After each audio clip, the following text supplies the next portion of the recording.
나는 너무 힘든데 왜 저 사람은 멀쩡해 보이지? 오늘 상대가 언제 그리고 왜 후폭풍을 겪는지 정확히 알려드립니다. 오늘은 많은 분들이 궁금해하시는 이별 후폭풍에 대해서 이야기를 나눠보려고 합니다. 재회에 관련된 영상을 조금이라도 찾아보신 분이라면 이별 후폭풍이라는 단어를 들어보셨을 거예요. 이별 후폭풍은 말 그대로 헤어지고 나서 겪게 되는 감정적인 후유증을 뜻하는 말입니다.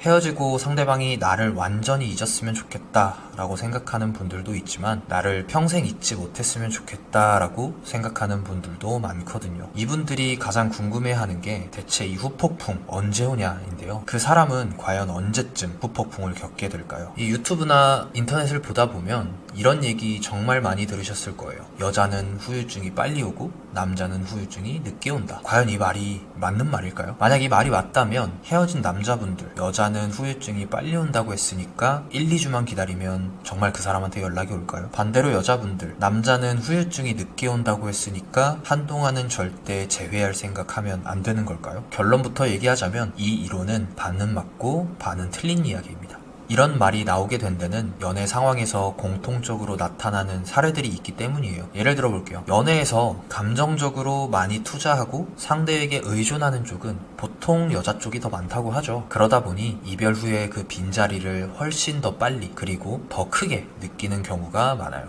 그래서 충동적으로 다시 연락하게 되는 거죠. 반면에 남자 쪽은 연애할 때 책임감이나 부담감을 더 크게 느끼는 경우가 많아서 이별하고 나면 오히려 이제 좀 살겠다라는 해방감을 느끼는 사람도 많아요. 그래서 처음엔 멀쩡해 보이는데 두세 달쯤 지나고 나면 갑자기 자니? 하고 연락을 보내거나 몰래 인스타를 훔쳐보거나 합니다. 그제서야 후회가 밀려오는 거죠. 사실 이건 따지고 보면 호르몬 영향인데 그냥 편하게 남자니까 여자니까 하고 구분해버리는 거죠. 물론 더 디테일하게 설명할 수도 있지만 굳이 그럴 필요는 없을 것 같아요. 왜냐면 이건 이별과 연애의 단편일 뿐이고 모든 사람에게 똑같이 적용되는 건 아니니까요. 그래서 이거 하나만 기억해두세요. 이별 후유증이 언제 오고 얼마나 강하게 오는지를 결정짓는 건 남자냐 여자냐가 아닙니다. 진짜 중요한 건 이 세 가지예요. 상대의 성향, 그 사람이 연애를 어떤 방식으로 해왔는지, 그 연애가 어떻게 끝났는지. 이제부터 이 세 가지 기준을 중심으로 후폭풍이 오는 시기를 유형별로 알아보겠습니다. 상대가 어떤 유형인지 체크해 보시기 바랍니다. 그럼 먼저 이별 후에 후회가 빠르게 찾아오는 사람들은 어떤 특징을 갖고 있는지 알아볼게요.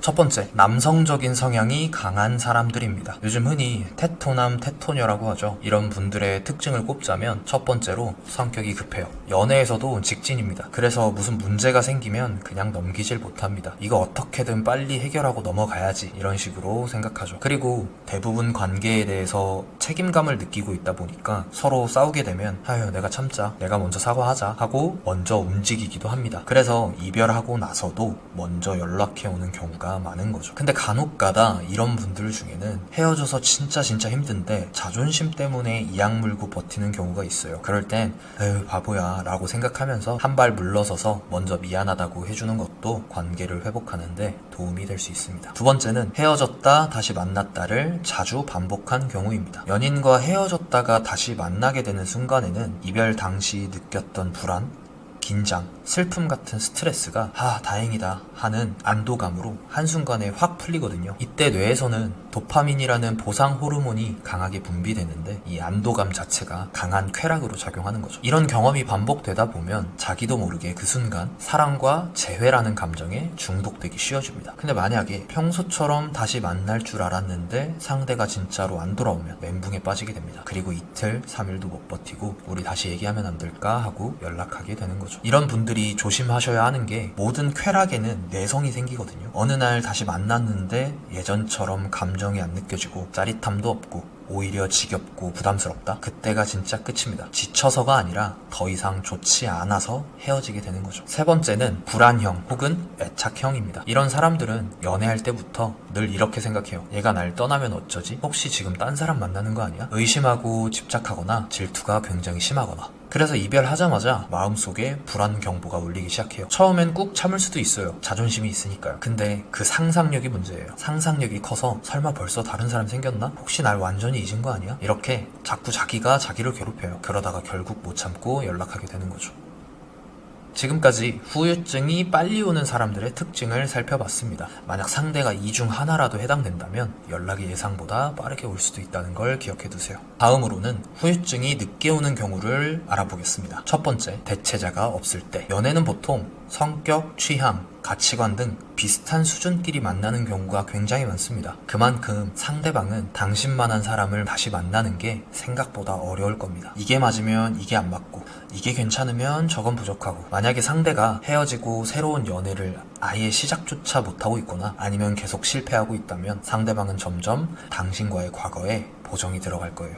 이전에 내가 만났던 사람의 긍정적인 부분이 더 또렷해지는 거죠. 아, 걔는 이런 거 잘 이해해줬는데, 걔랑 있을 땐 이런 게 참 편했는데, 이런 생각이 들다가 결국엔 걔만한 사람이 없었구나를 깨닫게 되는 거죠. 여기서 중요한 포인트는 만날 땐 진심으로 잘해줬고 헤어질 땐 매달리지 않고 깔끔하게 정리한 사람일수록 특히 이런 연락을 받을 확률이 높습니다. 상대의 마지막 모습이, 그러니까 연애의 끝이 뇌리에 가장 세게 박히거든요. 그러니까 꼭 기억하세요. 헤어질 때 그리고 헤어지고 나서 매달리지 마세요.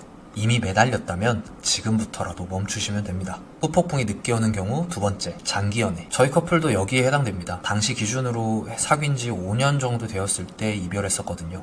이런 커플들의 공통점은 애착이 너무 깊게 형성되어 있다는 점입니다. 그래서 헤어져도 헤어진 느낌이 안 들어요. 내일 다시 연락하면 될 것 같고 언젠가 어디서든 다시 만날 수 있을 것 같은 이런 막연한 생각이 깔려 있는 거죠. 뇌가 이별을 한 번에 받아들이지 못하고 아주 천천히 받아들이기 때문입니다. 그래서 처음엔 별 타격도 없어 보이다가 2달, 3달, 4달 시간이 지날수록 후폭풍이 강하게 밀려오게 되는 거죠.